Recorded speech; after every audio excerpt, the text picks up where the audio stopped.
Hello दोस्तों, कैसे हो आप सब। आप सभी का स्वागत है हमारे राष्ट्रीय सर्वोपरि चैनल पे। मैं देवकीनंदन शर्मा आप सभी का मोस्ट वेलकम करता हूं।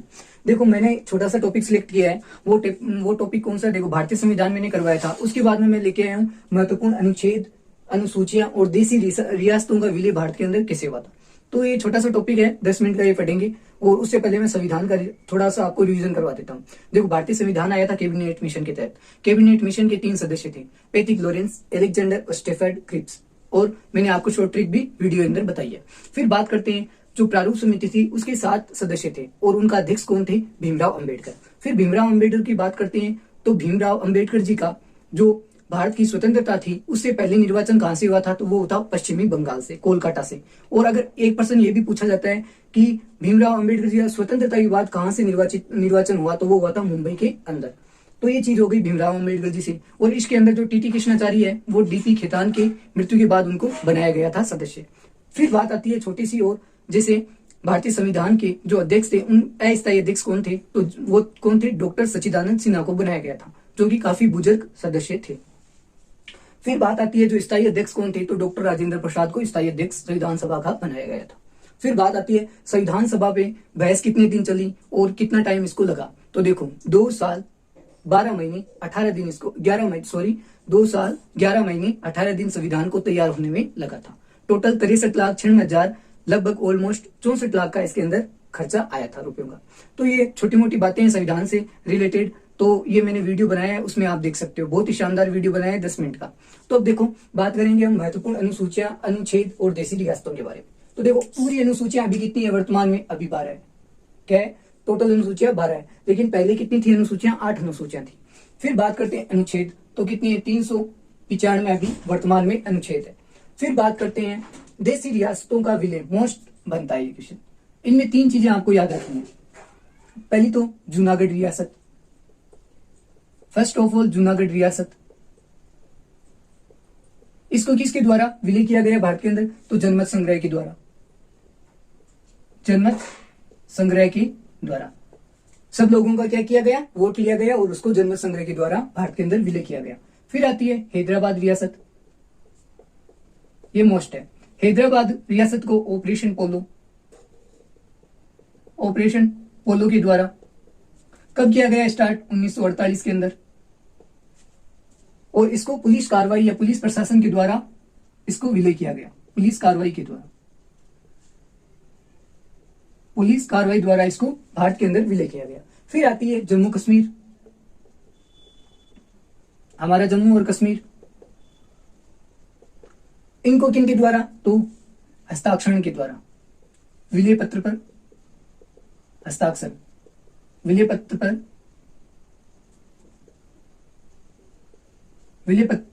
हस्ताक्षर द्वारा इसको भारत के अंदर शामिल किया गया। तो ये 3 चीजें हैं, जूनागढ़ रियासत को जनमत संग्रह के द्वारा, हैदराबाद को ऑपरेशन पोलो के द्वारा, और जम्मू कश्मीर को विलय पत्र पर हस्ताक्षर करवा के। और उस समय हरि सिंह वहां के क्या थे? राजा थे। फिर बात करते हैं इन सब का श्रेय किसको जाता है? सरदार वल्लभ भाई पटेल को जाता है, जिन्हें क्या कहते हैं? लोह पुरुष भी कहते हैं भारत का। फिर बात करते हैं आगे। अब अनुसूचियां कितनी है? टोटल 12 अनुसूचियां है, ठीक है। फिर बात करते हैं प्रथम अनुसूची। प्रथम अनुसूची में क्या है? राज्यों प्लस यूटी, राज्यों प्लस केंद्र शासित प्रदेशों का क्या किया गया है? गठन किया गया है। तो इतना सा है, राज्यों और केंद्र शासित प्रदेशों का गठन किया गया है। फिर द्वितीय अनुसूची में देखो, ये मोस्ट है, ये राष्ट्रपति हो गया, उपराष्ट्रपति हो गए, प्रधानमंत्री हो गए, लोकसभा के अध्यक्ष, उपाध्यक्ष, साथ में नोट कर लो, लोकसभा के अध्यक्ष, उपाध्यक्ष, राज्यसभा के सभापति,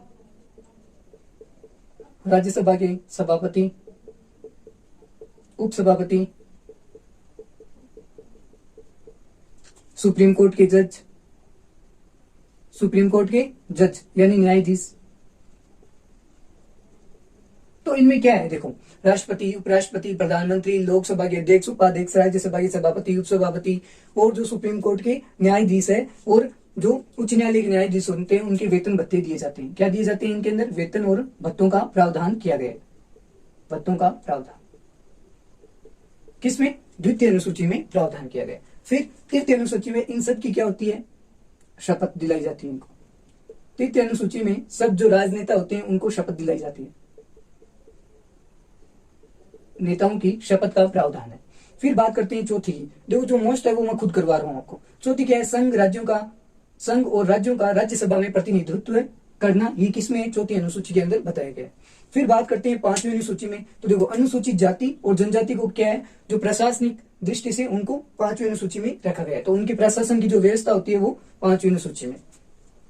फिर सातवीं अनुसूची की बात करते हैं। 2003 के अंदर मैथिली, संथाली, डोगरी और बोडो को क्या है, राष्ट्रीय भाषा का क्या दिया, राष्ट्रीय भाषा का क्या दिया गया है, दर्जा दिया गया है।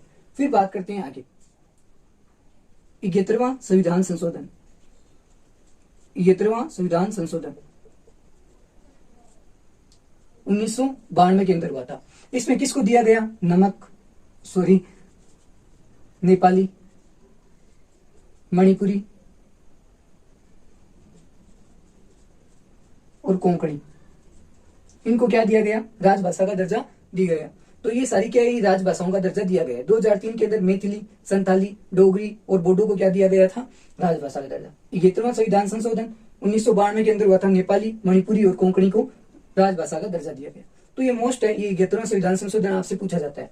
8वीं अनुसूची में क्या है, भाषाओं का उल्लेख है। भाषाओं का उल्लेख है, कितनी भाषाओं का, 22 भाषाओं का। तो भाषाओं का उल्लेख किसमें, 8वीं अनुसूची में भाषाओं का उल्लेख है। 9वीं अनुसूची में क्या है, संपत्ति के अधिग्रहण का उल्लेख है। तो 9वीं सूची से पूछे तो संपत्ति का अधिग्रहण। देखो अनुसूची पहली, राज्य और यूटी का प्रावधान किया गया या गठन किया गया।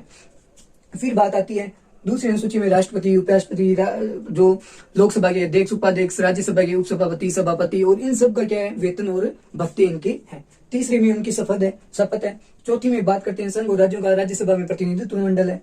तो ऐसे करके ये सारे मोस्ट है। फिर बात आती है 10वीं में। तो दल बदल कानून कहां पे है, 10वीं अनुसूची में। 10वीं और 10 दल बदल कानून। दल बदल कानून का प्रावधान किसमें हुआ है, 10वीं अनुसूची के अंदर। तो ये भी मोस्ट है। 8वीं अनुसूची भी मोस्ट है, ठीक है। फिर बात करते हैं 11वीं अनुसूची, पंचायती राज संस्थाओं। पंचायती राज संस्थाओं में क्या है, 11वीं अनुसूची में प्रावधान किया गया है। 12वीं अनुसूची में क्या है, शहरी क्षेत्रों का स्थानीय स्वशासन। शहरी क्षेत्रों का क्या किया गया है, स्थानीय स्वशासन किया गया। सॉरी, यहाँ पे 7वीं अनुसूची है, वो आप करेक्शन कर लेना। ये 8वीं अनुसूची के अंदर भाषाओं का वर्णन है, तो ये मैंने 8वीं अनुसूची का बताया। 7वीं अनुसूची में क्या है कि 3 सूचियों को रखा गया है, समवर्ती सूची, राज्य सूची और संघीय सूची। तो ये 7वां मैं यहाँ पे करवा देता हूँ। 7वां अनुच्छेद किसके लिए है, 7वें अनुच्छेद में क्या है, 3 सूचियां। कितनी है, 3 सूचियां। 3 सूचियों का प्रावधान किया गया है, समवर्ती सूची, फिर आती है संघ सूची, फिर आती है राज्य सूची। तो ये सूची देखो, समवर्ती सूची क्या होती है, जो संघ और राज्य दोनों कानून बनाते हैं वो संघ समवर्ती सूची में आते हैं। संघ प्लस राज्य द्वारा कानून बनाए गए किसमें आते हैं, समवर्ती सूची में। और अगर राज्य और संघ सूची के या केंद्र के दोनों विचारधारा या दोनों कानून अगर समान होते हैं तो वो संघ सूची यानी केंद्र के द्वारा बनाए गए संविधान के बाद में राज्य द्वारा उसकी क्या होती है, समाप्ति कर दी जाती है। और संघ सूची में क्या है, संघ सूची में जैसे हो गया भारतीय डाक हो गया, भारतीय रक्षा हो गई, ठीक है, और भारतीय डाक, भारतीय रक्षा, परमाणु हथियार, ये सारी किसके अंदर आती है, संघ सूची के अंदर आती है। ये केंद्र का विषय है, ये केंद्र की सूची है। और राज्य सूची में क्या आती है, जैसे पुलिस हो गया, फिर और बात आते हैं जेल, पुलिस हो गया, जेल हो गया, या कृषि हो गया, ये चीजें किसके अंदर आती है, राज्य सूची के अंतर्गत आती है। अब राज्य सूची में इतना ही बता देता हूँ, ज्यादा कंफ्यूज हो जाएगी, अलग से वीडियो बनाऊंगा छोटा सा। फिर बात आती है देखो महत्वपूर्ण अनुच्छेद की। तो अनुच्छेद 17 के अंदर क्या है, अस्पृश्यता का अंत, यानी भेदभाव नहीं रखना किसी के अंदर। अनुच्छेद 18 किसका है, अनुच्छेद 18 में क्या है, जैसे उपाधियों का अंत, नाइटहुड, उपाधियों का अंत, यानी कोई भी व्यक्ति भारत का है वो किसी भी विदेश से क्या है, उपाधि ग्रहण नहीं कर सकता। अगर वो कर रहा है तो पहले राष्ट्रपति से उससे मान्यता लेनी होगी, फिर वो ग्रहण कर सकता है। और कोई भी राज्य किसी भी व्यक्ति को अपनी इच्छा से किसी चीज की उपाधि नहीं दे सकता, ये भी इसमें प्रावधान किया गया है। तो उपाधियों का अंत अनुच्छेद 18। फिर बात आती है 21 क के अंदर, तो ये राइट टू एजुकेशन, क्या है, राइट टू एजुकेशन। इसके अंदर 14 साल तक के बच्चे को क्या दी जाती है, शिक्षा फ्री के अंदर देने का सरकार का एक कदम उठाया जाता है, या सरकार के द्वारा 14 साल तक के बच्चे को मुफ्त शिक्षा का प्रावधान इसके अंदर किया गया है। अनुच्छेद 15 की बात करते हैं तो अनुच्छेद 15 के अंदर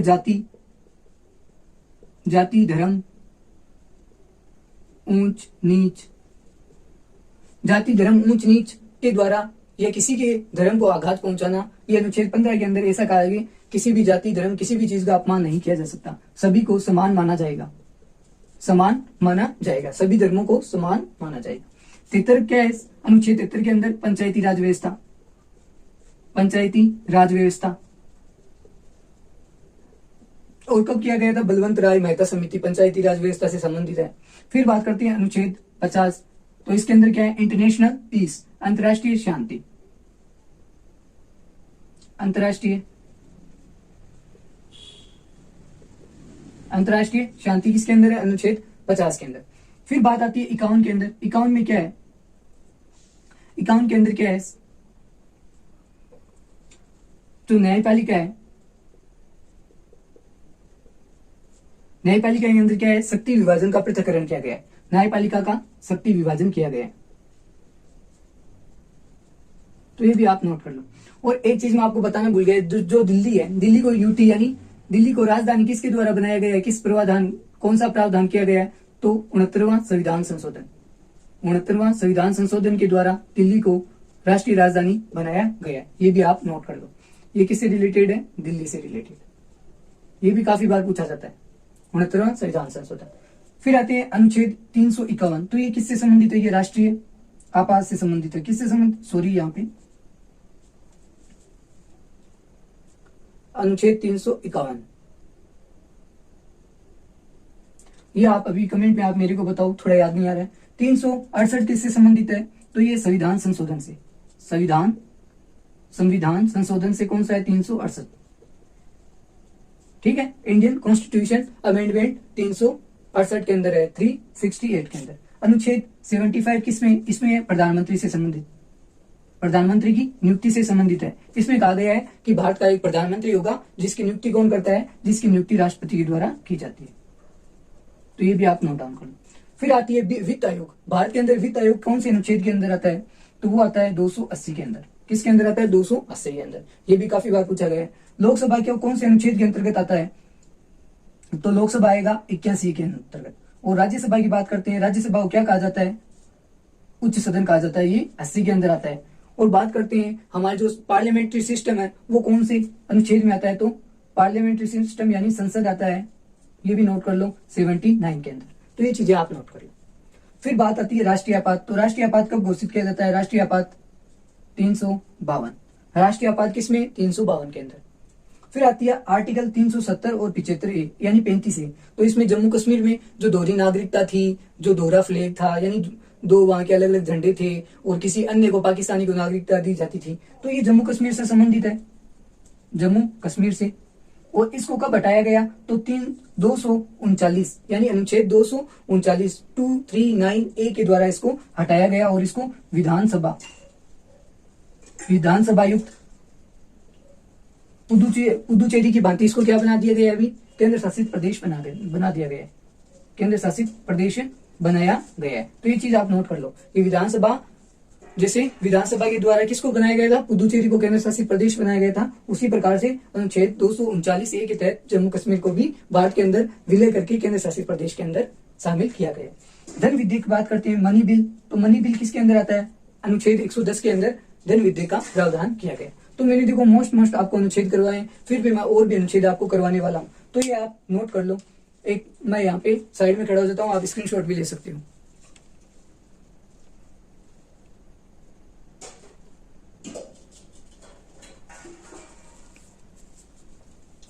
अब बात करते हैं आगे, और भी महत्वपूर्ण अनुच्छेद है वो मैं आपको करवा देता हूँ।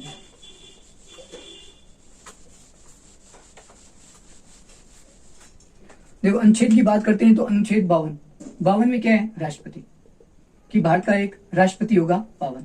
प्रधानमंत्री किसमें, 75 के अंदर प्रधानमंत्री है, कि भारत का एक प्रधानमंत्री होगा और नियुक्ति कौन करेगा, राष्ट्रपति। और 53 में क्या है, कार्यपालिका कार्यपालिका को बताया गया है। 51 के अंदर क्या है, कार्यपालिका और न्यायपालिका का शक्ति विभाजन, कार्यपालिका और न्यायपालिका का शक्ति विभाजन। फिर बात आती है आर्टिकल 63, तो ये उपराष्ट्रपति से संबंधित है कि भारत का एक उपराष्ट्रपति होगा, ये इससे संबंधित है। फिर बात आती है और भी मोस्ट आर्टिकल आपको बताने हैं, जैसे कॉन्स्टिट्यूशन अमेंडमेंट हो गया, ठीक है। फिर 110 मनी बिल से रिलेटेड, मनी बिल ये काफी बार पूछा गया है, मनी बिल। और बात करते हैं 280 वित्त आयोग। फिर बात करते हैं देखो 101वां संविधान संशोधन, ये जीएसटी से संबंधित है। और जीएसटी का मुख्यालय कहाँ पे है, गोवा पणजी के अंदर, मुख्यालय। फिर बात करते हैं 102वां संविधान संशोधन। 102वां संविधान संशोधन किससे है, तो वो आपका है इससे आरक्षण से संबंधित है। और किससे, ओबीसी से, ओबीसी को आरक्षण दिया गया है, वापस बढ़ा दिया गया है। फिर आता है 103वां संविधान संशोधन, तो ये किससे संबंधित है, तो ये संबंधित है जो पिछड़े वर्ग है, जो बीपीएल आधारित है और जिनकी जो क्राइटेरिया के अंदर इसके अंदर आते हैं, उनको 10% आरक्षण दिया गया है। 104 के अंदर बात करते हैं संविधान संशोधन, तो उसमें वापस जो अनुसूचित जाति और अनुसूचित जनजाति को जो आरक्षण दिया गया था वो 10 साल के लिए फिर से बढ़ा दिया गया है सरकार द्वारा। तो ये चीजें देखो मैंने आपको पूरा करवाने की कोशिश की है। अगर अच्छा लगे तो लाइक करना, कमेंट करना। धन्यवाद।